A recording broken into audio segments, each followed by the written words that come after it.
there, Smith fam. You have questions? Hopefully I have the answer. In today's Q&A, I'm going to go over a question that was specifically asked in another video. The question was about micronutrients and macronutrients and some deficiencies that people may have with them. All right, let's get right into it. So first, we'll address macronutrients. These are more well known and they consist of protein, carbohydrates, and fats.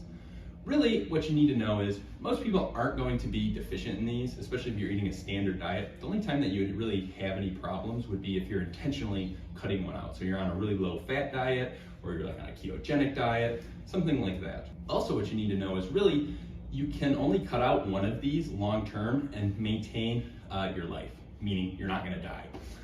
So the one that you can cut out is carbohydrates. They're actually not an essential macronutrient. I do not recommend this, but just for knowledge sake, you can actually cut that out and still live. The other ones, proteins and fats, if you cut those out of your diet completely, for long term, you're gonna have adverse health effects. Again, if you cut those out long term, I'm not saying temporary, like a day of fasting isn't gonna kill you. Now, let's get into micronutrients. So these are less well known. Micronutrients consist of kind of two things. We have vitamins and minerals.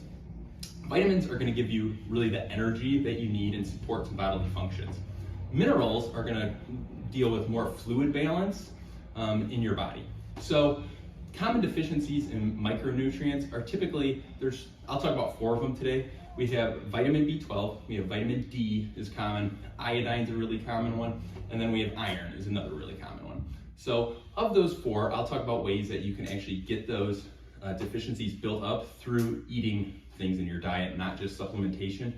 You probably know if you have an extreme like iron deficiency or something like that, in which case you would want to supplement. But some of the ones that natural sources of iron are going to be red meat, dark leafy greens are kind of the best way to get those in. Iodine, you're going to want to turn to the ocean, our beautiful ocean. You can get fish, seaweed's a great way to get your iodine in. Vitamin D, out of all the supplements, cod liver oil, it's not really a food, but I guess if you eat a lot of cod, you'd get it in, but cod liver oil would be one to supplement with. Obviously they make specific vitamin D supplements that you'd want to take. And then obviously our beautiful sun, get lots of that in. And then B12 is another one. Red meats really can help that. Again, turn towards the sea, you get shellfish in your diet. That one's gonna really help get your B12 up. So that kind of covers it. Again, most people aren't going to have any problems with the macronutrients. If you have micronutrient deficiencies, it's more likely because, again, in an extreme diet, in the case of vegans, vegetarians, I would recommend getting these levels checked regularly, consulting your physician about these, because it really does take a lot more preparation when you're on a really extreme diet. That's, again, why we always preach balance. So I hope this answers your question to the person that specifically asked it. If anybody else has any questions, feel free to reach out to me, comment below, send me a message in the inbox.